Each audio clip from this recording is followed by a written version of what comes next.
حضرات گرامی آپ سے التماس ہے کہ تھوڑا تھوڑا آگے تشریف لے آئیے گا تاکہ بعد میں آنے والے جو افراد ہیں وہ پیچھے براجمان ہو سکیں. آگے کافی جگہ ہے ماشاءاللہ سے پیس کافی ہے, آگے آتے جائیے گا.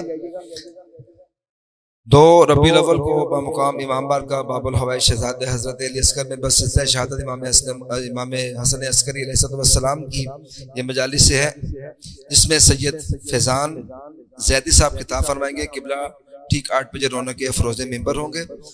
اور 5 ربیع الاول کو بمقام وفاقی مسجد علی مسجد وفاقی کلونی میں سلسلہ شہادت حضرت امام حسن عسکری مجلس اعزاء کی اور بعد از اختتام مجلس شبیہ تابوت امام حسن عسکری کی برآمدگی ہوگی اور قبلہ حسن باقر صاحب میں وہ خطاب فرمائیں گے. 3 ربیع الاول سے لے کے 7 ربیع الاول تک اسی قومی مرکز میں سلسلہ شہادت حضرت امام حسن عسکری کی مجالس برپا ہوں گے. آپ تمام احباب سے شرکت کی استدعا ہے.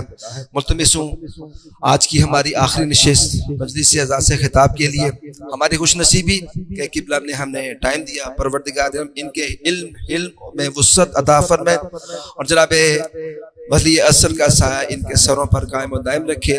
پروردگار ہر بلا سے, ہر غم سے, ہر آفت سے ان کو محفوظ فرمائے. انہوں نے جو علم ہمارے لیے منتقل کیا پروردگار علم ان کو اجر کثیر عطا فرمائے. قبلہ کی صحت و سلامتی کے لیے بآواز بلند تر صلوات.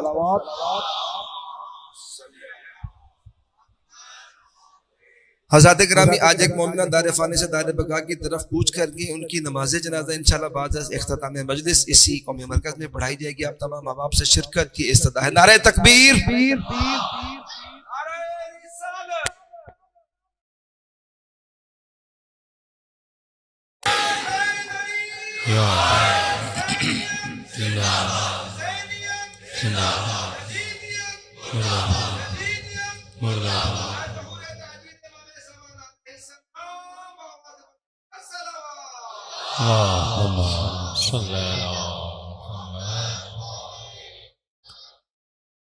اپنے مرحومین کو یاد کرتے ہوئے شہدائے ملت جعفریہ کو یاد کرتے ہوئے ایک مرتبہ سورۃ الفاتحہ. بسم اللہ الرحمن الرحیم. ایاک نعبد و ایاک نستعین اهدنا الصراط المستقیم صراط الذین انعمت علیہم. بسم اللہ الرحمن الرحیم. ربنا تقبل منا انک انت السمیع العلیم. صلوات پڑھے محمد و آل محمد.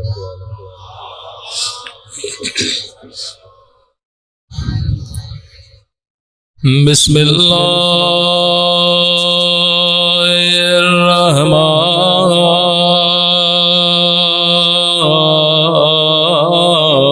الرحیم.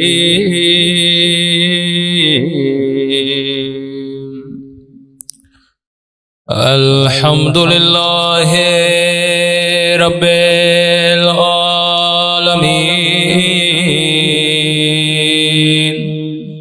الحمد للہ کما ہوا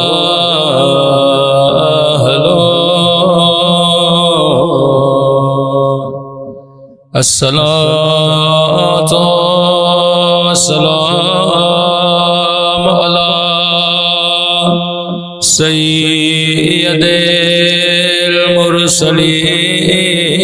المرسلین وخاتم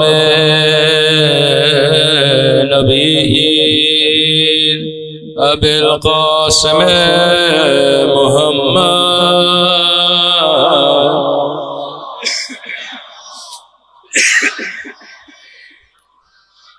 وعلی آلہ الطیبین الطاہرین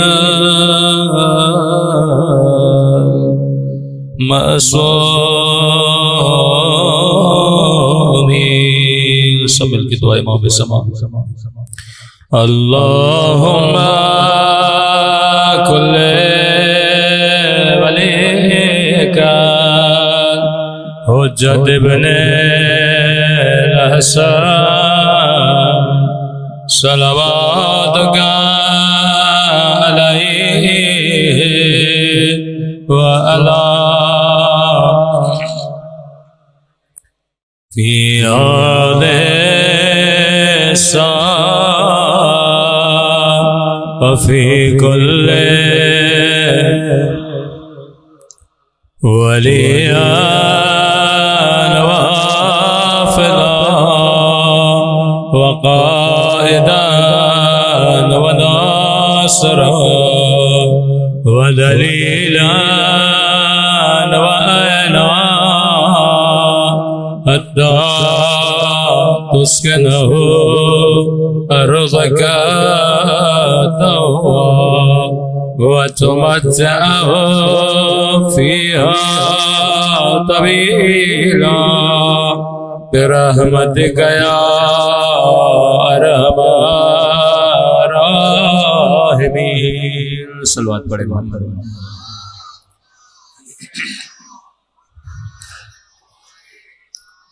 بسم اللہ الرحمن الرحیم. رب اشرح لی صدری ویسر لی امری واحلل عقدۃ من لسانی یفقهوا قولی.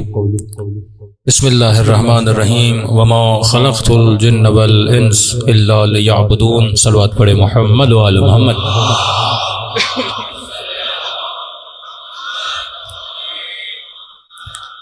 دعا ہے پروردگار عالم یہ ذکر اپنی بارگاہ عالی میں قبول فرمائے اور جس مقصد زندگی کی خاطر یہ مجالس رکھی جاتی ہیں خدا ان مقاصد میں بھی ہم سب کو کامیابی نصیب فرما دے. مسلسل تربیت انسان کے عنوان سے گفتگو ہو رہی ہے کہ کائنات کی کوئی ایسی چیز نہیں جو بغیر مقصد کے بنائی گئی. جتنی بھی اشیاء عالم آپ دیکھتے ہیں ان کا مقصد ہے. تو کیسے ممکن ہے کہ کائنات کی سب سے بڑی مشین جس کا نام انسان ہے وہ بغیر مقصد کے خلق کی جائے؟ کچھ لوگوں نے کہا کہ انسان کی خلقت کا مقصد عبادت ہے اور انہوں نے عبادت کو روزے میں، نماز میں، حج میں محدود کر دیا. تو اگر دن میں 17 رکعت بندہ نماز پڑھے 24 گھنٹوں میں تو کیا مطلب ہماری باقی کی زندگی بغیر مقصد کے گزری؟ حج سال میں 1 مرتبہ، روزہ سال میں 1 مہینہ، نماز دن میں 17 منٹ. تو باقی زندگی میں جو ہم کام کرتے ہیں کیا وہ مقصد حیات کے خلاف ہیں؟ اگر خلاف ہیں تو پھر یہ گناہ ہے، جبکہ خدا نے کہا کہ زندگی کا مقصد کیا ہے؟ عبادت ہے. تو عبادت کا مطلب روزہ نہیں، یہ جزء عبادت ہے. عبادت کا مطلب حج نہیں، زکوٰۃ نہیں. معصوم فرماتے ہیں عبادت کا مطلب یہ ہے کہ لیعرفون، تاکہ تو اللہ کی معرفت کو حاصل کرے. اب معرفت خدا کے ساتھ اگر رات کو بستر پہ سو بھی جائے تو عبادت ہے. معرفت خدا رکھتے ہوئے اگر کمانے جائے تو عبادت ہے. معرفت خدا رکھ کر اگر شادی کرے تو عبادت ہے. تبھی حدیث ہے نا، الشیخ فی عیالہ کالنبی فی امتہ. وہ شخص جو اپنے اہل و عیال کے لیے رزق حلال کی تلاش میں نکلتا ہے، اس کی مثال ایسے ہے جیسے نبی اپنی امت میں تبلیغ کرتا ہے. ہاں، یعنی آپ کا درجہ کم نہیں ہے.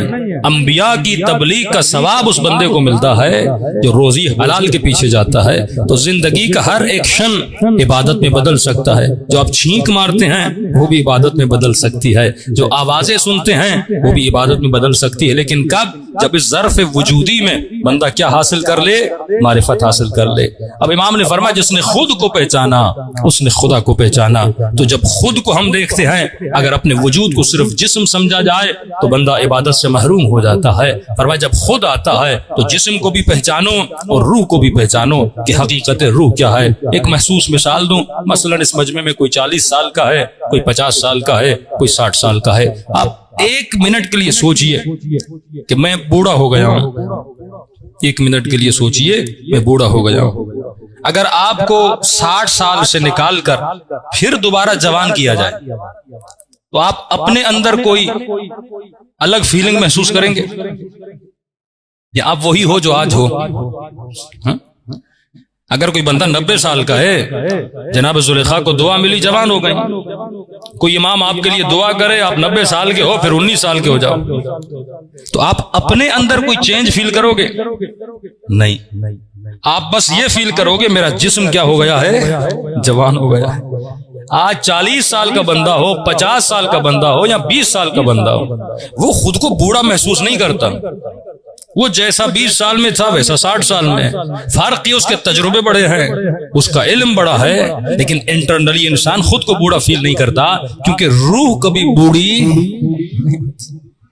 یہ جو آپ ایج بتاتے ہو نا, یہ ایج کس کی ہے؟ جسم کی ایج ہے. روح وجود لامحدود ہے, انسان کبھی بوڑھا نہیں ہوتا. تو دو چیزیں تمہارے وجود میں, ایک تمہارے وجود میں روح ہے, ایک تمہارے وجود میں بدن ہے. اب ہوتا یہ ہے خواہش روح کی ہوتی ہے, اپلائی ہم کس پہ کرتے ہیں؟ بدن پہ کرتے ہیں. اب مولا کا ایک فرمان پڑھوں. امام علی سے پوچھا گیا, اس دن میں نے اشارہ دیا تھا, تفصیل میں جا رہا ہوں. امام علی سے پوچھا گیا مولا, امام نے کہا نا ان مراحل کو سمجھنے کی کوشش کرو, کیونکہ آپ کا ایم جتنا بڑا ہوگا آپ کا ہدف بھی اتنا بڑا ہوگا. جس انسان نے صرف اپنا ایم دنیا بنایا, یعنی یہاں کاروبار کرے, گھر لے, شادی کرے, دیٹس اٹ, اگر اس کا یہ ایم ہے یہ کبھی کامیابی حاصل نہیں کر سکتا. امام فرماتے یہ سوچو کہاں سے آئے ہو, کہاں پہ آئے ہو, اور تو نے کہاں تک جانا ہے. اب اگر صرف میں دنیا تک محدود رہوں تو صبح سے شام تک میری محنت کس کے لیے ہوگی؟ دنیا کے لیے ہوگی. کہاں سے آئے ہو؟ عالم جبروت سے. کہاں پہ آئے ہو؟ عالم مادہ میں. کہاں جاؤ گے؟ عالم برزخ میں. اس کے بعد قیامت میں, اس کے بعد ابدیت کے سفر کرو گے. اب نیت یہ بنی کہ میں نے دنیا میں ابدیت کا سفر کرنا ہے. اب میں کام وہ صرف نہیں کروں گا جس سے میری دنیا کا فائدہ ہو, میں کام وہ کروں گا جس سے میری ابدیت کو فائدہ ہو. اب مولا ایک مثال دیتے ہیں, اگر 100 کتابیں بھی پڑھی جائیں نا تو کم ہے اس مثال کے مقابل میں, کیونکہ مثال دینے والے علی ابن ابی طالب ہیں. صلوات پڑھیں. کل میں نے اشارہ کیا تھا, آج اس کی تفصیل میں جاتا ہوں. کسی نے امام سے پوچھا مولا دنیا کا تناسب آخرت کے تناسب سے کیا ہے؟ مطلب دنیا کتنی ہے اور عالم برزخ کتنا ہے؟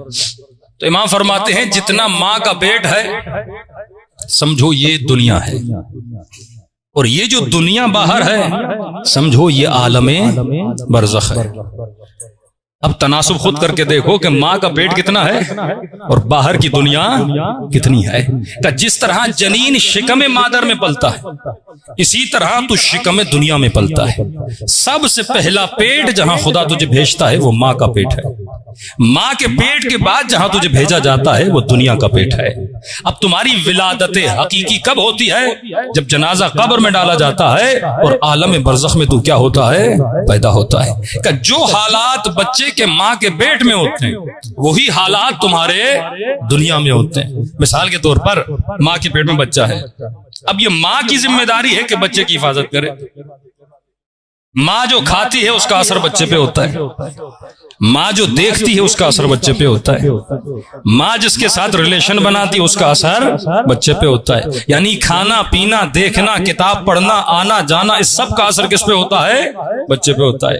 اب اگر ماں بچے سے محبت کرتی ہے تو کبھی کوئی ایسا کام نہیں کرے گی جس سے اس کے بچے کو کیا ہو؟ نقصان ہو. کہ دنیا تیری ماں ہے, تو اس کے اندر بچہ ہے. جس طرح شکم مادر میں جو ماں کرتی ہے بچے پہ اثر ہوتا ہے, اسی طرح جب تو دنیا میں کوئی کام کرتا ہے تیری روح پہ اس کا اثر ہوتا ہے. اب ماں کو بچے سے محبت نہ, مثلا بعض مائیں جب پریگننٹ ہوتی ہیں تو ان کا دل کرتا ہے مٹی کھائیں, ملتانی مٹی. اب ڈاکٹر نے کہا مٹی نہیں کھاؤ, خون کی کمی ہو جائے گی, لیکن وہ کہیں نہیں مجھے مٹی پسند ہے. ماں اگر بچے کی کیئر نہ کرے نقصان کسے دے گی؟ بچے کو دے گی. فرمایا بالکل اسی طرح تو دنیا میں پلتا ہے. شکم مادر میں بچہ 9 مہینے پلتا ہے, وہاں پلتا کیوں ہے؟ کیونکہ بچہ کمپلیٹ ہوتا ہے ماں کے پیٹ میں. اگر یہ نطفہ دنیا میں لایا جاتا یہ کبھی دنیا میں کمپلیٹ نہ ہوتا, کیونکہ دنیا کا ماحول ایسا نہیں کہ جو بچے کو پروان چڑھائے. یہ شکم مادر ہے جس کا ماحول ایسا ہے جس سے بچہ کیا ہوتا ہے؟ بڑا ہوتا ہے. اگر خدا ہمیں ڈائریکٹ جنت میں بھیج دیتا ہم جنت کو برداشت نہ کر پاتے. فلما تجلی ربہ للجبل فجعلہ دکا, جب خدا نے تجلی دکھائی تو قوم موسیٰ جل کے راکھ ہو گئی, کیونکہ برداشت نہیں تھی. موسیٰ بے ہوش ہو گئے. یہ بالکل ایسے ہے کہ بچہ جب دنیا میں آتا ہے فوراً آپ اسے گوشت نہیں کھلاتے. بچہ دنیا میں آتا ہے فوراً آپ اسے انگور نہیں کھلاتے. آپ کہتے ہیں مولانا ابھی جسم میں وہ طاقت و توانائی نہیں ہے کہ بچہ گوشت کھا سکے. اسی طرح جب تو دنیا میں آتا ہے جب تک تیرا ایمان کمپلیٹ نہیں ہوتا تجھے محمد کی زیارت نہیں ہو سکتی. اس تجلی خدا کو دیکھنے کے لیے صلاحیت ہونی چاہیے، علی کی زیارت کرنے کے لیے صلاحیت ہونی چاہیے۔ اب بندہ کہ مجھے فرشتوں کو دیکھنا ہے، میں نے اللہ سے کلام کرنا ہے، اللہ کی تجلی کو دیکھنا ہے، فرمایا تمہارے اندر وہ توانائی نہیں ہے۔ جس طرح بچہ پیدا ہوتا ہے پہلے اسے ہلکی ہلکی غذا دی جاتی ہے، دودھ کھاتا ہے، دودھ کے بعد تھوڑا سا کسٹر بچہ کھاتا ہے، اس کے بعد آہستہ آہستہ وہ سخت غذا پہ آتا ہے، دانت نکلتے ہیں، چبانے کی طاقت آتی ہے، چلنے کی توانائی آتی ہے۔ بالکل اسی طرح اللہ تجھے دنیا میں بھیجتا ہے تاکہ تو اپنے اعضاء روحانی کو کیا کرے؟ مضبوط کرے۔ اب جب تو برزخ میں جائے گا تیرے اندر چلنے کی صلاحیت موجود ہوگی۔ دوسری چیز، جس طرح ماں جو بھی کرتی ہے بچے پہ اثر ہوتا ہے، اسی طرح دنیا میں جو تو دیکھتا ہے اس کا روح پہ اثر ہوتا ہے، جو تو سنتا ہے اس کا روح پہ اثر ہوتا ہے، جس سے تو دوستی کرتا ہے اس کا روح پہ اثر ہوتا ہے۔ اب کہیں ایسا نہ ہو تو اپنے بدن اپنے روح کو بیمار کر دے، اور جب تو برزخ میں پیدا ہو اب اعتراض کرے مولا علی میں بیمار ہو کے پیدا کیوں ہوا، تو علی کی آواز آئے گی تو نے اپنا خیال نہیں کیا تھا۔ اب جو بچے پیدا ہوتے ہیں ان کی 3 کیفیتیں ہوتی ہیں۔ ایک بچہ جو شکم مادر سے پیدا ہوتا ہے، اچھا دوسری بات، اگر یہ بچہ جو ماں کے پیٹ میں ہے، کوئی باہر والا بندہ جو دنیا میں ہے اندر پیٹ میں جا کے بچے کو یہ بتائے کہ میرے لال باہر بہت بڑی دنیا ہے، باہر بڑے رنگ ہیں، بڑے درخت ہیں، آم ہیں، سیب ہیں، رنگ ہیں، آوازیں ہیں، حسن ہے، جلدی آؤ باہر، تو بچہ کہے گا پاگل کسی اور کو بناؤ، میری کائنات تو ماں کا پیٹ ہے۔ تو مولا کہتے ہیں جب ہم لوگوں کو کہتے ہیں نا حسین کہہ رہے تھے دنیا کچھ بھی نہیں، جنت بہت بڑی ہے، برزخ بہت بڑی ہے، لذتیں بھی زیادہ ہیں، یہ اسی نادان بچے کی طرح بولتا ہے مجھے باہر نہیں جانا، مجھے شکم میں رہنا ہے، لیکن جب باہر آتا ہے روتا ہوا آتا ہے، تھوڑے مزے چکھ لیتا ہے، اب اسے بولو واپس جاؤ، کہے گا مر جاؤں گا واپس نہیں جاؤں گا۔ اسی لیے فرماتے ہیں ہر مرنے والا مرنے کے بعد اللہ کو بولے گا اے کاش تو نے مجھے پہلے موت دی ہوتی، جب وہاں کے عالم کو دیکھے گا۔ اب فرمایا جو بچے پیدا ہوتے ہیں 3 طرح کے قسم کے بچے، ایک بچہ جب پیدا ہوتا ہے بیمار پیدا ہوتا ہے، مثلاً پھیپھڑے اس کے صحیح کام نہیں کر رہے، ڈاکٹر نے کیسے کہاں ڈالنا پڑے گا؟ مشین میں رکھنا پڑے گا۔ اب بچہ ماں کی کتنی خواہش ہوتی ہے بچہ میری گود میں آئے، اب ماں کو کتنی تکلیف ہوتی ہے بچہ اسے لیا جائے اور مثلاً کسی مشین میں رکھا جائے، 10 دن 6 دن 20 دن اپنے بچے سے دور رہتی ہے۔ ایک بچہ بیمار پیدا ہوتا ہے۔ دوسرا بچہ وہ ہے جو ناقص پیدا ہوتا ہے، مثلاً دنیا میں آیا بہرا ہے، دنیا میں آیا اندھا ہے، دنیا میں آیا گونگا ہے، دنیا میں آیا آنکھ لے کر نہیں آیا۔ اب سوال یہ ہے کیا دنیا میں آنے کے بعد دنیا اسے تکلیف دیتی ہے یا یہ خود بذات خود تکلیف میں ہوتا ہے؟ باریک نکتہ ہے۔ دیکھیے ایک بچہ معذور پیدا ہوا، ٹانگ نہیں تھی، پیرالائز تھا، دنیا میں تو کوئی چیز نہیں بگڑی نا، سورج بھی وہیں، چاند بھی وہیں، ہوا بھی وہیں، درخت بھی وہی، کھانا بھی وہی، لیکن جب یہ دنیا میں آتا ہے تو تکلیف میں ہوتا ہے۔ کیوں تکلیف میں ہوتا ہے؟ کیونکہ اس کا وجود دنیا کے وجود سے متناسب نہیں ہوتا۔ مثال کے طور پہ آپ یہاں سے چاند پہ چلے جائیں، آپ چاند پہ سانس نہیں لے سکتے، کیوں؟ کیونکہ اللہ نے آپ کی باڈی دنیا کے لیے بنائی ہے، چاند کے لیے نہیں بنائی۔ وہاں جائیں گے آپ سانس نہیں لے پائیں گے، گھٹن پیدا ہوگی، بندہ مر جائے گا۔ دنیا اسے تکلیف نہیں دیتی، جب یہ دنیا میں آتا ہے اس کا وجود دنیا کے ساتھ مس میچ ہے، ہم آہنگ نہیں ہے، لہٰذا یہ تکلیف میں آتا ہے، کیونکہ سب آوازیں سن رہے ہوتے ہیں یہ آواز نہیں سن پاتا، سب دیکھ رہے ہوتے ہیں یہ دیکھ نہیں پاتا۔ فرمایا برزخ کسی کو تکلیف نہیں دیتی، جب تو برزخ میں پیدا ہوتا ہے لولا لنگڑا ہو کر تو خود تکلیف میں ہوتا ہے، کیونکہ وہاں تو برزخی لذتوں سے فائدہ نہیں لے سکتا۔ اب ایک جہنمی بندہ جنت میں جائے گا، جنت میں رہ ہی نہیں سکتا، کیونکہ اس کا وجود جنت کے ساتھ متناسب نہیں ہے، اس کا بدن ایسا ہے ہی نہیں وہ جنت کی لذتیں لے سکے۔ تو یہ بدن جو میں نے بنانا ہے، یہ میں نے بنانا ہے، اللہ نہیں بناتا، تو اپنے عمل سے اپنے بدن کو ایسے بناتا ہے۔ تو پہلا بچہ بیمار پیدا ہوتا ہے، دوسرا بچہ ناقص پیدا ہوتا ہے، تیسرا وہ بچہ ہے جو زائد ہو کر پیدا ہوتا ہے۔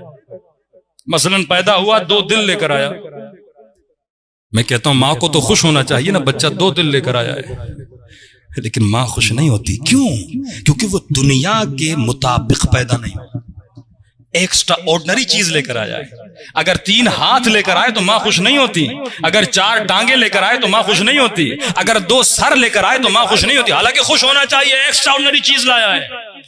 فرمایا بالکل اسی طرح جب تو برزخ میں آئے گا وہ لے کر آ جو اہل بیت نے کہا ہے, ایکسٹرا آرڈنری کام نہ کیا کر.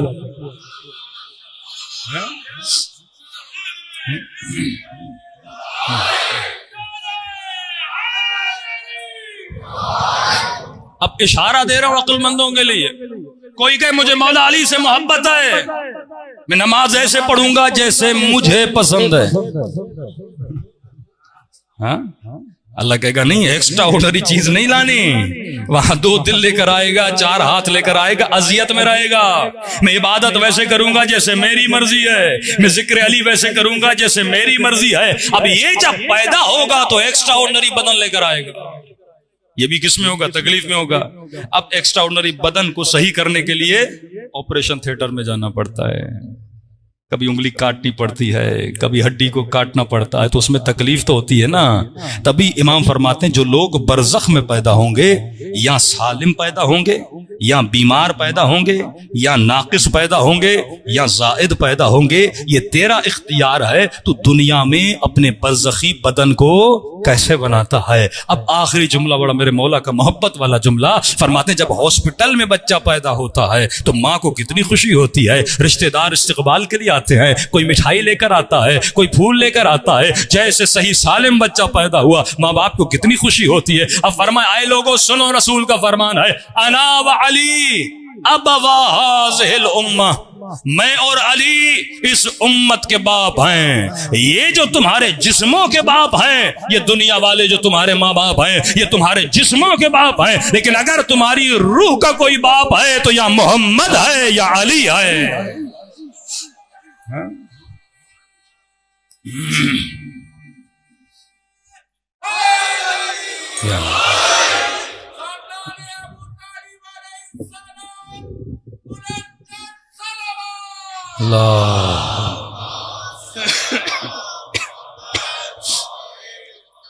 تمہارے روحوں کے باپ یا محمد ہیں یا علی ہیں. کہ خدا نے کہا نفخت من روحی, روح اول صادر اول کون ہے؟ مصطفیٰ ہے. اول ما خلق اللہ روحی, اول ما خلق اللہ العقل. خدا نے سب سے پہلے مصطفیٰ کے وجود کو بنایا, پھر اس روح سے کائنات کی ارواح کو بنایا.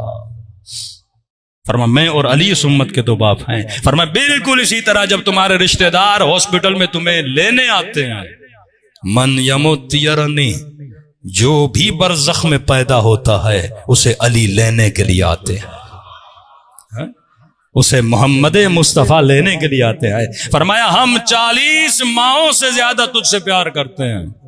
جب کوئی بچہ ناقص پیدا ہوتا ہے تو ماں روتی ہے, تکلیف میں ہوتی ہے, مجبور ہوتی ہے بچے کو ہاسپٹل میں بھیجے, مجبور ہوتی ہے بچے کو ڈاکٹروں کی چھریوں کے نیچے بھیجے تاکہ بچہ بچ جائے, مجبور ہوتی ہے اس کا آپریشن کروائے. فرمایا بالکل اسی طرح جب تو عالم برزخ میں سالم پیدا ہوتا ہے تو علی کو خوشی ہوتی ہے, لیکن جب تو ناقص پیدا ہوتا ہے تو مجبوراً تجھے وادی برہوت میں بھیجا جاتا ہے.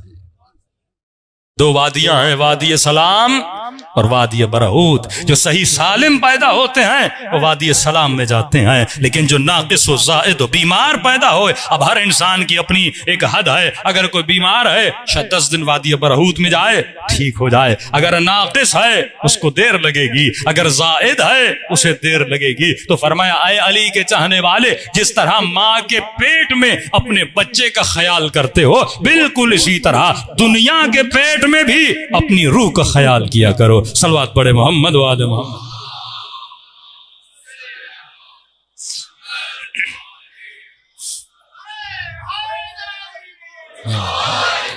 اب ایم اگر میری زندگی کا یہ بن جائے کہ میں نے جو کچھ دنیا میں کرنا ہے وہ ابدیت کے لیے کرنا ہے, دنیا برائے دنیا نہیں ہے.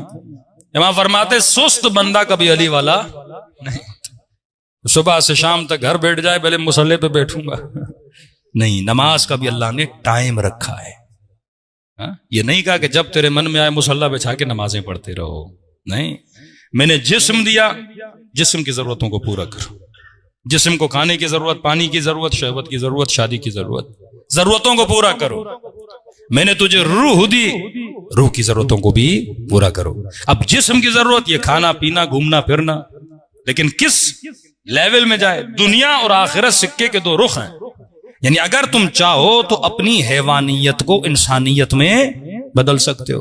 اگر نیت تیری یہ بن جائے کہ میں عالم ابدیت کے لیے سفر کر رہا ہوں. میں نے مثال دی تھی نا کل کی مجلس میں, جو شکم مادر میں بچہ ہوتا ہے اللہ اسے ہاتھ دیتا ہے, اللہ اسے کان دیتا ہے, اللہ اسے پاؤں دیتا ہے جن کو یاد ہو, لیکن وہ پاؤں پیٹ کے لیے نہیں ہوتے, وہ ہاتھ پیٹ کے لیے نہیں ہوتے, وہ کان پیٹ کے لیے نہیں ہوتے. نہ اس نے شکم مادر میں چلنا ہے, نہ اس نے شکم مادر میں بولنا ہے, نہ اس نے شکم مادر میں منہ سے کھانا ہے, نہ اس نے آنکھوں سے کچھ دیکھنا ہے, لیکن اللہ دیتا وہاں ہے. دیتا کہاں کے لیے ہے؟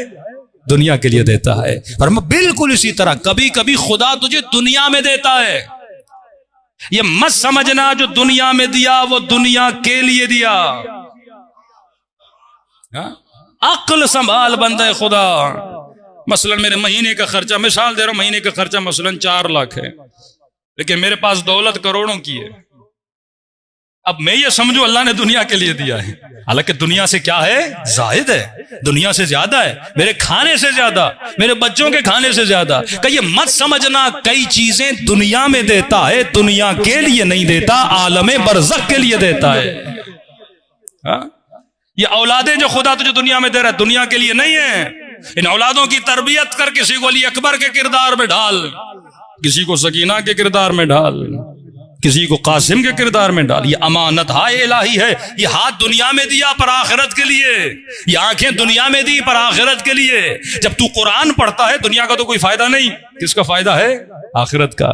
مجلس امام حسین میں آئے, یہ گھنٹہ جو گزار رہے ہو ایک ایک سیکنڈ سے میری برزخ بن رہی ہے.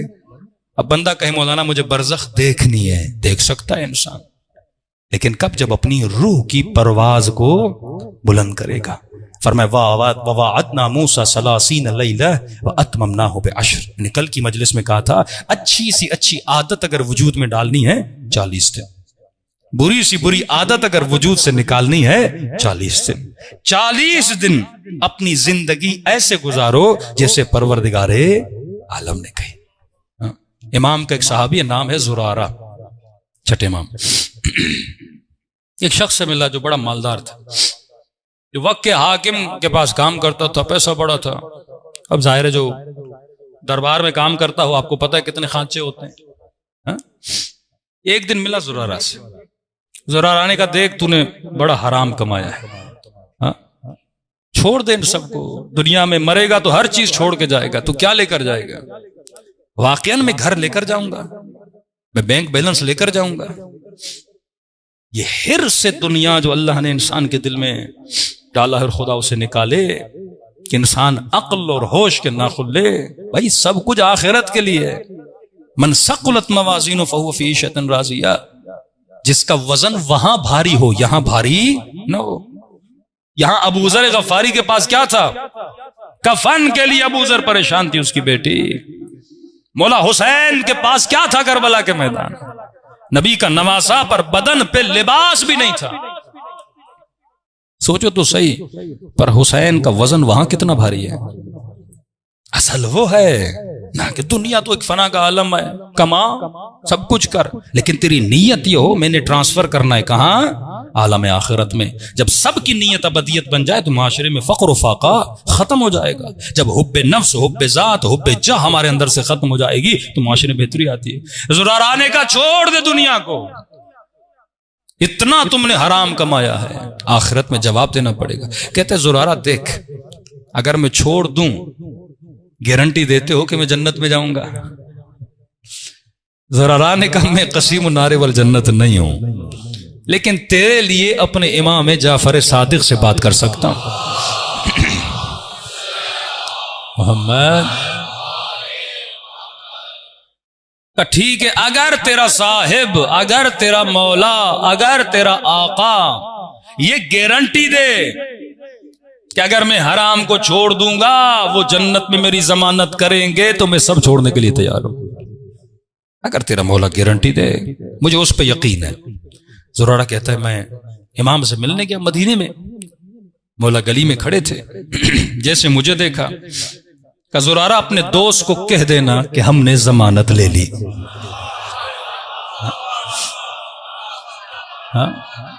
یا کہ اسے ڈرنے کی ضرورت نہیں، میں ضمانت لیتا ہوں اس کے جنت کی اگر وہ سچ میں سب کچھ چھوڑ دے. یہ ارادہ کرنا بڑی بات ہوتی ہے. ہمارے خواجہ کمیونٹی کے خواجے تھے انگلینڈ میں، مولوی نے تبلیغ کی کہ ٹھیک ہے مولانا میں خمس دیتا ہوں. اب وہ گھر لے گئے، تجوری میں اتنے ڈالر وولر پڑے ہوئے تھے، بیچارے نے بڑی محنت کر کے جمع کیے تھے. تو مولانا نے کہا پھر حساب کتاب کریں. تو کہا کہ مولوی صاحب ایک بات ایسی ہے، آپ میرے سامنے اٹھا کے لے جائیں. اور بیٹے کو کہا مجھے کرسی سے باندھ دو. کہا بندے خدا کیا کہ دل نہیں کر رہا دینے کو نا. بعض لوگ اتنا حب مال میں گرفتار ہو جاتے ہیں، سمجھتے ہیں یہ پیسہ میری ذات کا حصہ ہے. معصوم کا فرمان ہے متقی آدمی کی ایک نشانی ہے. مولا وہ کون سی؟ کہتا ہے وہ جب مال راہ خدا میں دیتا ہے تو پشیمان نہیں ہوتا.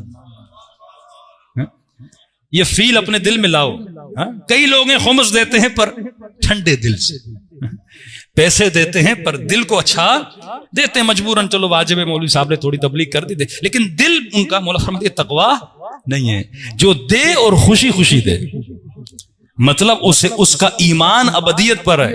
وہ یہ سمجھ کے نہیں دے رہا کہ میرا مال کم ہو رہا ہے، وہ یہ سمجھ کے دے رہا ہے کہ میری برزخ بن رہی ہے. کتنے ہم میں سے ہیں جنہوں نے 2-3 یتیموں کو پالا. علی یتیم پرور تھے. پہلی وصیت امام حسن کو کی کہ حسن کوفے کے یتیموں کو نہ بھولنا. امام حسین یتیم پرور تھے، غلام پرور تھے. آج یہ رواج ہے مومنوں میں کہ ہم 4 یتیموں کا کھانا پینا اسکولنگ سب کچھ اپنے بلبوتے پہ اٹھا لے، جبکہ ہم اٹھا بھی سکتے ہیں. فرماتے ہیں ایک یتیم کے سر پہ ہاتھ پھیرنا خدا ہر بال کے برابر جنت میں ایک فرشتہ تیرے لیے خلق کرتا ہے. یتیم پروری، انفاق، یہ چیزیں معاشرے سے ختم ہو چکی ہیں. ایک عجیب مومن، ہم نے ان کے خمس کا حساب کیا، ڈیلی ان کا فون آئے کہ مولانا ہمیں اجازہ بھی دیجئے. ہم نے کہا ٹھیک ہے 20% آپ کو اجازہ بھی، آپ اپنی کمیونٹی پہ جو غریب لوگ ہیں، کوئی سادات وادات آ جاتے ہیں، آپ مدد کر دیا کریں. ہر تیسرے دن فون آیا مولانا ایک فقیر آیا ہے اسے خمس سے دے سکتا ہوں، ایک سید آیا اسے خمس سے دے سکتا ہوں، مولانا 4 غریب لوگ آئے راشن چاہیے اسے خمس سے دے سکتا ہوں. میں نے کہا بندے خدا تم نے ٹھیکہ لیا ہے سب کچھ خمس سے ہی دینا ہے؟ اور بھی تو خیرات ہے، صدقہ ہے، انفاق ہے. یعنی اتنے ہم کنجوس. امام جعفر صادق کی ایک حدیث ہے، اللہم ہر چیز کا محل ہے. خمس سہم سادات ہے، سہم امام ہے جو تبلیغ کے کاموں میں استعمال ہوتا ہے. اب یہ تو نہیں جو بھی غریب آپ کے در پہ آپ ڈائری پہ لکھو میں نے اسے بھی خمس سے دیا، اسے بھی خمس سے دیا. یہ کنجوس انسان کی نشانی ہے. میرے چھٹے امام فرماتے 27 قسم کی خیرات ہے، 27 قسم کی خیرات ہے. ڈیلی کا صدقہ، ہفتے کا صدقہ، مہینے کا صدقہ، یتیموں کی مدد کرنا، بیواؤں کی مدد کرنا، جن کے پاس لباس نہیں ان کی مدد کرنا. لیکن ہم نے ایک ذہن بنا دیا میں نے جو کچھ کرنا ہے کس سے کرنا ہے؟ خمس سے کرنا. یہ ظلم ہے، یہ کنجوسی ہے، یہ انفاق کے خلاف ہے. امام نے کہا ہم نے ضمانت دے دی جنت کی، جا کے بول دے اپنے دوست کو. کہتے واپس آیا زرارہ، کہتا میں نے اسے کہا کہ میں امام سے مل کے آیا ہوں اور امام نے کہا کہ ہم نے ضمانت دے دی. اس نے کہا ٹھیک ہے. زرارہ کہتے 2 ہفتے گزرے، اچانک ایک شخص دوڑتا ہوا آیا کہ وہ بندہ حکومت میں نہیں تھا، اس نے کب کا کام بھی چھوڑ دیا، وہ آپ کو بلا رہا ہے. زرارہ کہتا ہے میں نے کہا کیا کام ہے؟ کہ وہ جلدی آ. اس نے کہا آپ آئیے اور کہا اگر آپ کے گھر میں ایک لباس ہے وہ بھی لیتے ہوئے آئیے، ایک قمیص ہے تو وہ بھی میرے لیے لائیے. کمی پریشان ہو، اتنا امیر آدمی قمیص کیوں مانگ رہا ہے مجھ سے؟ کہتا جب اس کے دروازے پہ دستک دی، اس نے کہا جی. میں نے کہا آپ نے بلایا؟ کہاں. تو پھر دروازہ کھولی اندر آؤں؟ کہ اندر نہیں آ سکتے. تم باہر آؤ؟ کہ باہر نہیں آ سکتا. کہ کیوں؟ کہ میرے بدن پہ لباس نہیں ہے. کہ کیا مطلب؟ کہ تیرے مولا نے ضمانت دی، جو کچھ حرام کا تھا میں نے اللہ کی راہ میں دے دیا. ایک کپڑا تھا میرے پاس، وہ بھی مجھے شک تھا کہ میں نے حلال کی کمائی سے خریدا ہے یا حرام کی کمائی سے، وہ بھی میں نے دے دیا. اب میرے تن پہ لباس نہیں ہے. زرارہ کہتا میں نے اپنی قمیص تھی اس نے پہنی. کہ 3-4 ہفتے گزرے، بیمار ہو گیا، شدت بیماری، اور اس کے بعد اللہ کو پیارا ہو گیا، غسل دیا، کفن دیا، ہم نے جا کے دفن کیا۔ کہتا ہے مدینے گیا، امام کے گھر کی گلی میں گیا تو میں نے دیکھا مولا کو گویا پہلے سے پتا تھا میں آ رہا ہوں۔ مولا گلی کے کنارے پہ کھڑے ہو کے میرے استقبال کے لیے کھڑے تھے اور مجھے سینے سے لگایا کہ زرارہ ہم نے وعدہ پورا کیا، وہ جنت میں چلا گیا۔ یہ ہوتا ہے یقین۔ ہمارے وجود میں آخرت کا یقین کم ہے۔ سورہ بقرہ الف لام میم ذالک الکتاب لا ریب فیہ ھدی للمتقین الذین یؤمنون بالغیب۔ متقیوں کی نشانی یہ ہے وہ کس پہ ایمان رکھتے ہیں؟ غیب پہ۔ برزخ غیب ہے، قیامت غیب ہے، قبر غیب ہے۔ ہم میں سے کسی نے ملائکوں کو دیکھا نہیں، لیکن فرمایا متقی فرد کی نشانی ہے اگر غیب پر ایمان ہوگا تو پھر یہ زندگی ایسی گزارے گا جس زندگی سے اس کی ابدیت بنے گی، صرف اپنی دنیا کی خاطر اپنی آخرت کو تباہ نہیں کرے گا۔ صلوات پڑھے محمد و آل محمد۔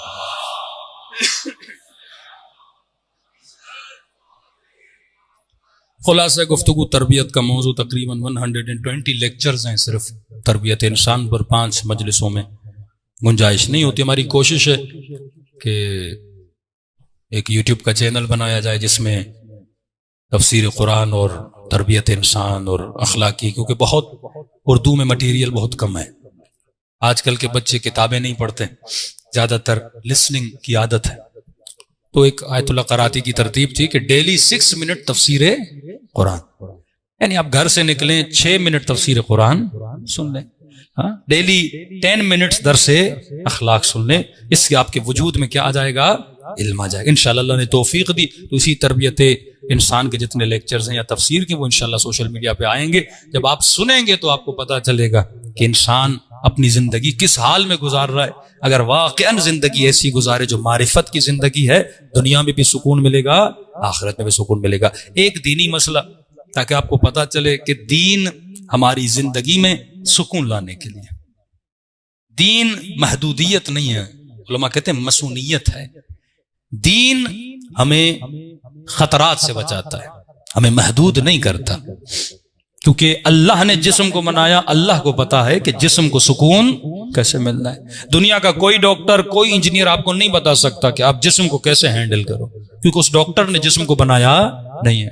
کئی ڈاکٹر آپریشن کرتے ہیں، انسان کو مار دیتے ہیں، آپریشن میں غلطی کر لیتے ہیں، کیونکہ کسی بھی انسان کا علم کامل نہیں ہے۔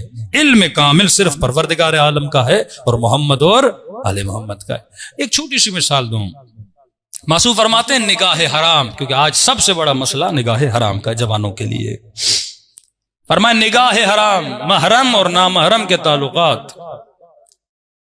افسوس سے کہنا پڑتا ہے ہم ان چیزوں میں بڑے سست ہیں۔ ہاں گھروں میں آنا جانا رکھیں، لیکن یہ بات یاد رکھیے کہ جو کزن ہوتے ہیں وہ نامحرم ہوتے ہیں۔ ہاں یہ ماؤں بہنوں کو سوچنا چاہیے کہ معصوم فرماتے ہیں 2 لفظ سے زیادہ کسی نامحرم سے کلام نہیں کرنا چاہیے۔ ہاں رشتہ دار آنا جانا ہے، ایک سلام کیا بات ختم ہو گئی، لیکن یہ کہ کزنز آپس میں بیٹھیں لوڈو کھیلیں، ہاں پوری رات پتہ نہیں کوئی گیم کھیلتے رہیں، یہ حرام ہے۔ ہاں اب بندہ بولے نہیں مولانا مجھے اپنی بیٹی پہ یقین ہے، نہیں مولانا مجھے اپنے خون پہ یقین ہے، تو نوح کا بیٹا بھی تو نبی کا بیٹا تھا، اس کی رگوں میں بھی تو اپنے باپ کا خون تھا۔ ان نفس امارۃ بالسوء، نفس امارہ بدبخت ہے، شقی ہے، وہ تجھے گمراہ کرتا ہے۔ تو جو حدود دین نے بتائی کبھی اس حدود کو کراس نہ کرنا، محرم نامحرم کے فاصلے کو برقرار رکھنا، وہ چاہے رشتہ داری کیوں نہ ہو۔ گھروں میں دعوتیں ہوتی ہیں، ایک ہی سفرے پہ سارے بیٹھ جاتے، خواتین کا سفرہ الگ ہو، مردوں کا سفرہ الگ ہو۔ بات اعتماد کی نہیں، بات دین کی ہے۔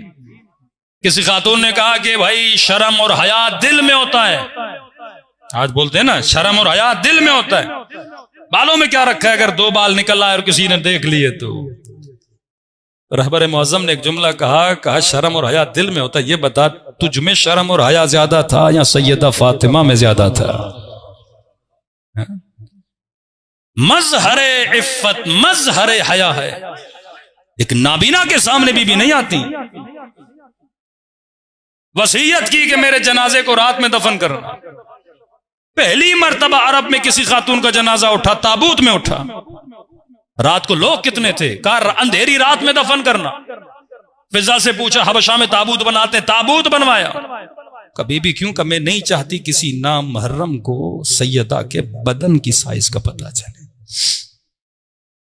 یہ سختی کیوں ہے؟ کیونکہ حیا ایک انٹرنل فیلنگ ہے.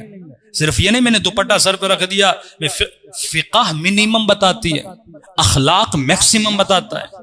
بعض لوگ کہتے ہیں مولانا ہم نے واجب حجاب کیا ہے. کبھی رسول نے یہ نہیں کہا میں تمہیں فقہ پہ چلانے آیا ہوں. ہمیشہ یہ کہا بعثت لأتمم مکارم الاخلاق، میں نے مبعوث ہوا تھا کہ تجھے اخلاق کی بلندیوں پہ پہنچاؤں. فقہی مسائل کو اخلاقی مسائل سے مکس نہ کیا کرو. فقہ میں منیمم حجاب، فقہ میں منیمم لباس بتایا جاتا ہے، کیونکہ فقہ سب کے لیے ہے، اس میں سختی نہیں ہوتی، منیمم. لیکن فرمایا اگر ایمان کی بلندیوں پہ آنا چاہتے ہو تو اخلاق کی بلندیوں پہ آؤ.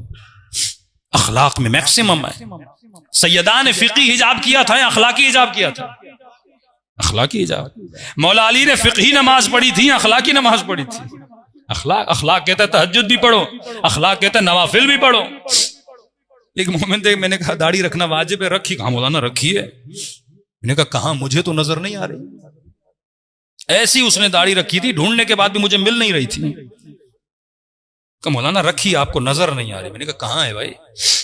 تو اپنا سر اوپر کیا، نیچے سے ایک لکیر تھی.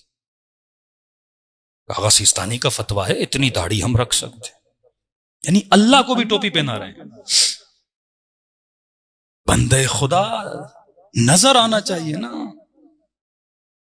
یا نہ رکھو، سیدھی بات ہے. اتنا منیمم موسم فرماتے مومن دین کے لیے حریص ہوتا ہے.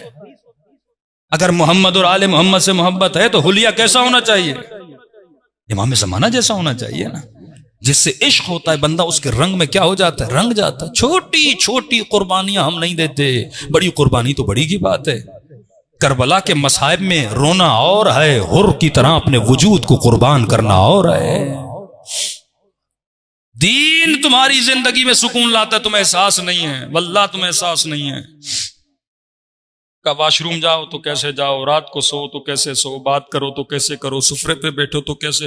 کیوں اتنے احکام بتائے؟ اللہ یہ چاہتا ہے میری زندگی کا لمحہ لمحہ اس کی مرضی کے مطابق گزرے، نہ کہ میری مرضی کے مطابق. اب جوانوں کے لیے نگاہ حرام میرے معصوم فرماتے ہیں آج محرم اور نامحرم کے تعلقات کا بے انتہا مسئلہ ہے. جتنے گناہ فیملیز میں ہوتے ہیں انہی تعلقات کی وجہ سے. کا بیٹا 7 سال کا ہو جائے بستر الگ کر دو، انہی کے بیٹے پہ شک ہے، احتمال ضرر ہے. انسان کبھی بھی گمراہ ہو سکتا ہے، انسان کبھی بھی شیطان اس پہ حاوی ہو سکتا ہے. اس کو شروع سے یہ سکھاؤ کہ شیطان کو موقع نہ دے. اب موقع دو گے تو گناہ ہوگا نا. کسی نے کہا مولانا نامحرم خواتین میسج کرتی ہیں، سلام جواب دے سکتا ہوں؟ میں نے کہا اتنی پڑی ہے تجھے سلام کے جواب کی، کیا ضرورت ہے؟ نہیں مولانا سلام ہے. کسی نے کہا مولانا ہم اسلامی چیٹ کرتے ہیں. میں نے کہا سارا اسلام تو نے اس خاتون کو سکھانا ہے، اپنے دوستوں کو سکھا. یعنی شیطان دیکھیے کن کھڑکیوں سے اندر داخل ہوتا ہے. نہیں مولانا ہم اسلامی باتیں کرتے ہیں. 6 مہینے کے بعد چلا وہ اسلامی باتیں کرتے کرتے لڑکی کو بھگا کے چلا گیا. شیطان تباہ و برباد کر دیتا ہے انسان کو. پھر مولانا اب کیا کرے؟ کیونکہ اتنا شیطان حاوی ہو جاتا ہے اب اس کے دماغ پہ اس کا کنٹرول نہیں ہوتا. جب تم احتمال ضرر نہیں دو گے کبھی خود کو گناہ سے بچا نہیں سکتے. معصوم فرماتے متقی بندہ گناہ کی فکر کو اپنے خیال میں موت دیتا ہے. ہر کام کرنے سے پہلے اس کا خیال آتا ہے. مثلا آپ کے ذہن میں آئے گا میسج کروں، پہلے کیا آئے گا؟ خیال آئے گا. پھر ہاتھ بڑھے گا، پھر میسج لکھو گے، پہلے خیال ہے نا. کہ جب بھی خیال آئے نا فوراً یہ بولو کہ یہ جو خیال ہے کہیں میری ابدیت کو نقصان تو نہیں دے رہا. جو بھی کام کرو یہ سوچو میری ابدیت کو نقصان تو نہیں ہے. کوئی مالی آفر آ جائے، کہیں سے رشتہ آ جائے، کوئی دوستی کا ہاتھ بڑھائے، کسی تنظیم میں جوائن کرنا ہو، پہلے یہ سوچو میری ابدیت خراب تو نہیں ہو رہی. سب سے پہلی پرائرٹی تمہیں رکھنی ہے ابدیت. اب سنیں مولا کا کتنا حسین فرمان ہے. معصوم فرماتے ہیں نگاہ حرام انسان کے وجود میں حسرت پیدا کرتی ہے، اس کی زندگی کو بے چین بنا دیتی ہے. آج جوانوں کو یہ پیغام دینا چاہ رہا ہوں، نگاہ حرام. آج T V, social media, films اور ڈرامے میں نے کہا یہ جتنے ایکٹریسز جو ڈراموں میں آتی ہیں، ہزاروں لڑکیاں انٹرویو دیتی ہیں، تب جا کے جو 4 حسین لڑکیاں ہیں انہیں موقع دیا جاتا ہے ان کے حسن کی وجہ سے. یعنی انتخاب جسم کی وجہ سے ہے، روح کی وجہ سے نہیں ہے. دربار علی میں جسم کی وجہ سے انتخاب نہیں ہے، روح کی وجہ سے. جون رنگ کا کالا تھا پر کئی سفیدوں سے اچھا تھا. جسم کا معیار ہے ہی نہیں، روح کو دیکھا جاتا ہے. اب ہوتا کیا ہے، اگر یہ جوان خود کو نگاہ حرام میں مبتلا، اب نگاہ حرام کا فلسفہ کیا ہے؟ مثلا ایک مرتبہ آپ کی کسی پہ نگاہ پڑی، ایک مرتبہ، تو کہتے ہیں ایک مرتبہ میں عیب نہیں ہے، دوبارہ اس کو نہ دیکھا کرو. سائیکولوجیکلی کیا ہوتا ہے، جب آپ دوبارہ دیکھتے ہو نا، وہ چہرہ آپ کو یاد رہ جاتا ہے، کیونکہ دوبارہ نیت کے ساتھ دیکھتے ہو. پہلی مرتبہ سڈنلی دیکھتے ہو، ایکسیڈنٹلی کسی کے چہرے پہ نگاہ پڑ جاتی ہے کہ اس میں عیب نہیں. اسی طرح میں مجمع کو دیکھ رہا ہوں، اب ضروری نہیں ہر کسی کا چہرہ میرے ذہن میں یاد رہے، لیکن ایک مومن 2 بار 3 بار میرے سے ملنے آئے گا، ہمیشہ اس کا چہرہ میرے ذہن میں یاد رہ جائے گا. تو فلسفہ یہ تھا، اگر پہلی مرتبہ کسی نامحرم پہ نگاہ پڑے عیب نہیں، لیکن آمدن دوبارہ اسے دیکھا نہ کرو. اب کہیں مولانا اب کیا ہوا، دیکھ لیا تو کیا ہوگا؟ اب سنو کیا ہوگا. موضوع فرماتے ہیں نگاہ حرام حسرت پیدا کرتی ہے، نگاہ حرام تجھے بے سکون بنا دیتی ہے. اب دنیا کی حسیناؤں کو شیطانوں کو انہوں نے جمع کیا، ٹویٹر پر، انسٹا پر، فیس بک پر. اب بندہ عادی ہے حرام دیکھنے کا، کبھی یہ دیکھا کبھی وہ دیکھا، ہزاروں تصویریں اس کے ذہن میں بیٹھی آ گئی ذہن میں. اب یہ جوان شادی کرتا ہے، شادی کے بعد جب پہلی مرتبہ بیوی کو دیکھتا ہے تو فوراً اس کے چہرے کو ہزاروں تصویروں سے کمپیئر کرنا شروع کر دیتا ہے. اب بولے گا تمہاری آنکھیں ایسی ہیں، تمہارا ناک ایسا ہے، تمہارا چہرہ ایسا ہے. یہ اس سے مطمئن نہیں ہوگا، زندگی میں بے سکونی آ جائے گی، رشتے خراب ہو جاتے ہیں، کیونکہ بندہ اب حسن پرست بن چکا ہے نا، 1000 چہرے اس کے سامنے. اب یہ اس نے سوچا ہی نہیں جن چہروں کو تم نے دیکھا ہے وہ کروڑوں میں ایسے چہرے ہیں، وہ چہرہ تجھے ملنے والا تو ہے نہیں. موضوع فرماتے گناہ حسرت پیدا کرتا ہے، اور فرماتے مجھے ترس آتا ہے ایسے گنہگار پر جو حسرت لے کے گھومتا ہے لیکن وہ چیز اس کی کبھی پوری نہیں ہوتی. یعنی وہ چیز تجھے ملنے والی بھی نہیں ہے اور ساتھ میں تو حسرت لے کے کیا کر رہا ہے. اب شادی کے بعد زندگی بے سکون ہو جائے گی.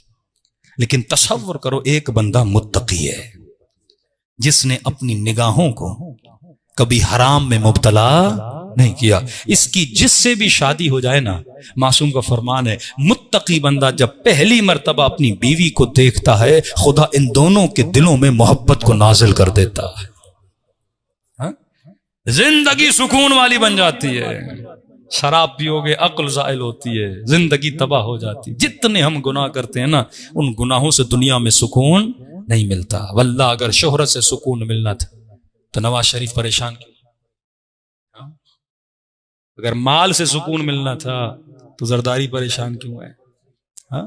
جتنے آپ سیاستدان دیکھ رہے ہیں عبرت کے لیے ہے نا. 8 مرتبہ حکومتوں میں آنے والے آج پھر بھی بے سکون ہے نا. لیکن اپنے کسی مجتہد کو دیکھ لینا، نجف چلے جاؤ سیستانی کو دیکھو، ایران میں آقا خامنئی کو دیکھو، آغا وحید کو دیکھو، اپنے چھوٹے سے گھر کے چھوٹے سے مصلے پہ بیٹھے ہیں پھر بھی سکون کی زندگی گزار. اصل اللہ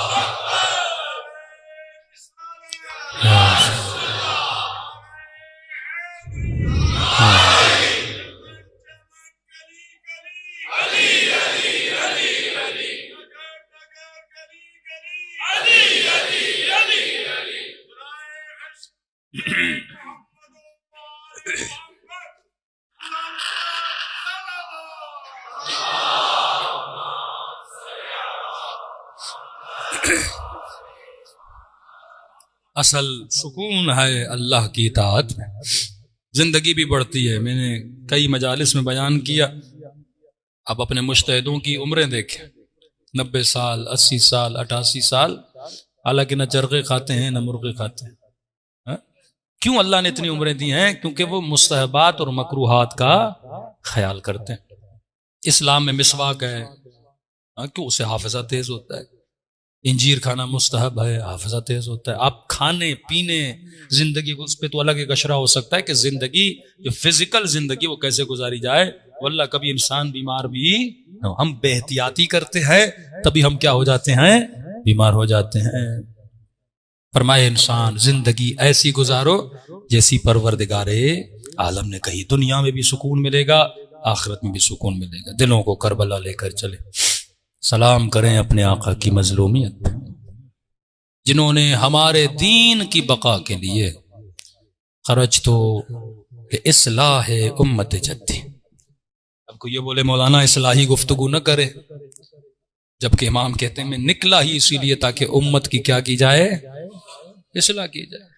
مقصد مجلس، مقصد منبر یہ ہے کہ لوگوں کی اصلاح کی جائے. جب تک معاشرے کی اصلاح نہیں ہوگی تب تک معاشرے میں بھلائی نہیں آئے گی. اصلاح نہ ہو، حسین جیسا امام بھی ہو نا، سر نو کے نیزہ پہ چلا جاتا ہے.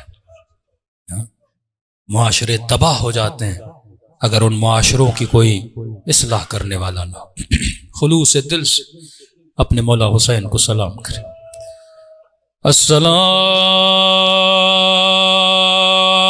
علی الحسین وعلی علی ابن الحسین وعلی اولاد وعلی اصحاب السلام علی الحسین وعلی علی ابن وعلی اولاد وعلی اصحاب. میرا سلام ہو اس درد بھرے منظر پہ جب سکینہ نے اپنے زخمی ہونٹوں کو بابا کی کٹی ہوئی گردن پہ رکھے تھے. روکے گا بابا تو نے تو کہا تھا یتیموں کے سروں پہ ہاتھ پھیرا جاتا ہے. بابا میں جب سے یتیم ہوئی کسی نے مجھے سینے سے نہیں لگایا. بابا شمر نے مجھے تماچے مارے، ظالم نے میرے دور اتارے.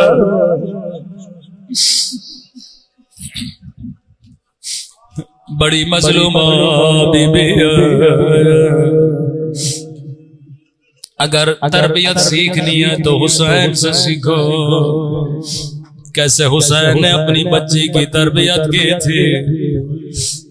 روایت کے جملے مولا حسین واجب نماز مسجد میں پڑھتے تھے لیکن نوافل و مستحبات گھر میں پڑھتے تھے.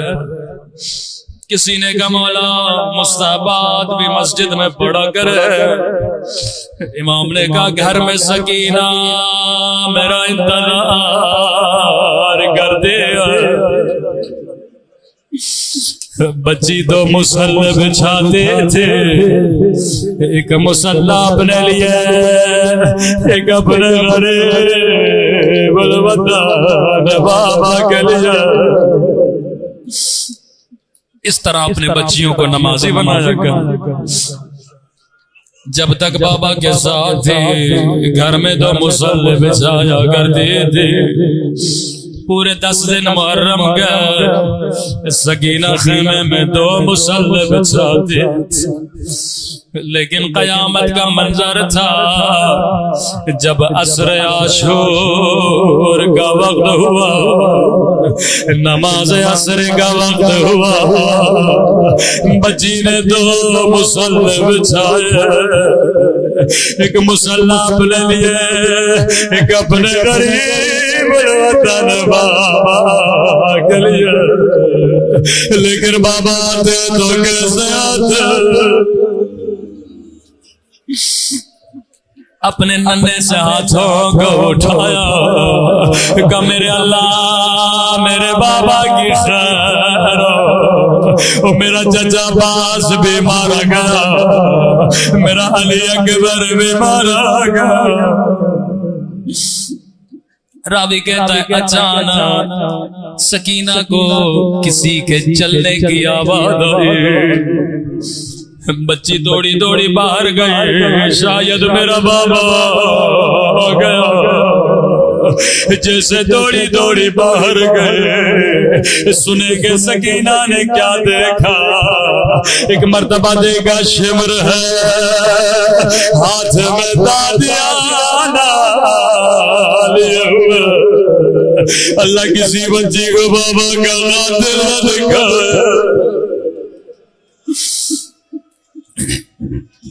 لائی نے جیسے دیکھا بچی دوڑی دوڑی باہر آئی، کہتا ہے سکینہ کس کا انتظار کر رہی ہو، روکے گا میں اپنے بابا کا انتظار کر رہی ہو، کہ سکینہ کیا بابا کو دیکھنا چاہتی ہو، قصبہ سے لے کر میرے بابا کو نہیں دیکھا، اب روایت کے جملے پڑے سر جیسے کہ میں بابا کو دیکھنا چاہتی، راوی کہتا لائی کے ہاتھ میں حسین کا کٹا ہوا سر تھا، سر کو بچی کی طرف پھینکا، بچی بابا میرے غریب بابا، اشور تیرے ہاتھ کٹ جاتے، تو کبھی میرے مولا کے سر کو نہ پھینکنا۔ تصور کرو 4 سال بچی ہے، سر کو گودی میں لیا، سینے پہ رکھا، روکے کہنے لگے بابا تیرے گردن کی رگیں کس نے کاٹے، بابا ظالم نے پانی پلایا تھا یاد ہے۔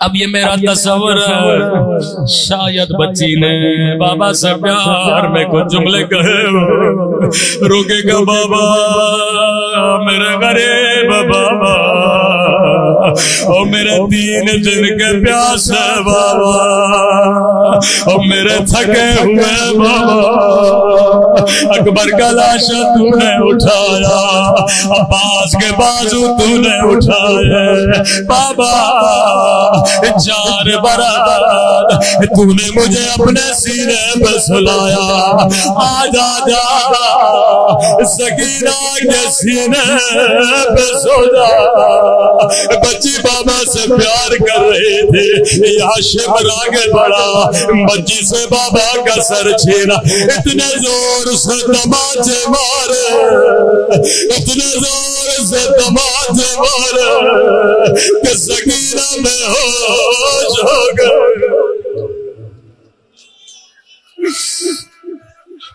میں قربان سکینہ کی یتیمی پہ، بچی بے ہوش ہے، خیموں کو آگ لگ گئے، بی بی زینب ڈھونڈتے ڈھونڈتے جب خیمے میں پہنچی، کیا دیکھا بچی کے کان بھی زخمی ہے، بچی کے رخسار بھی زخمی اللہ جانے زینب نے سکینہ کو کیسے ہوش میں لایا.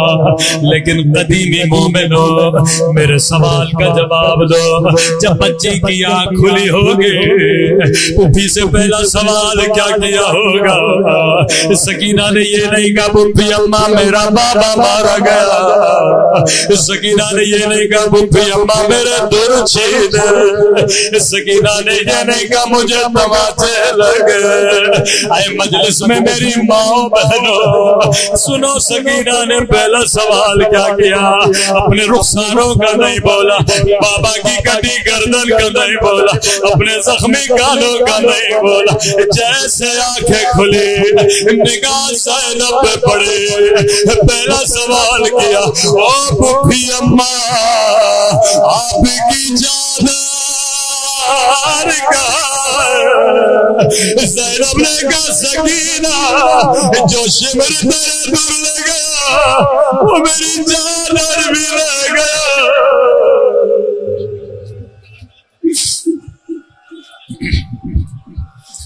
کبھی مجلس میں بے پردہ ہو کر رویا کرو، سکینہ کا خیال کیا کرو. اے خدا تجھے حسین کی یتیمہ بچی کا واسطہ ہم سب کے صغیرہ کبیرہ گناہ معاف فرما، ہمارے والدین کے صغیرہ کبیرہ گناہ معاف فرما. جو بیمار ہے انہیں شفاء کاملہ عاجلہ نصیب فرما. جو مانگا نہیں مانگا اپنے خزانے قدرت سے ہم سب کو نصیب فرما.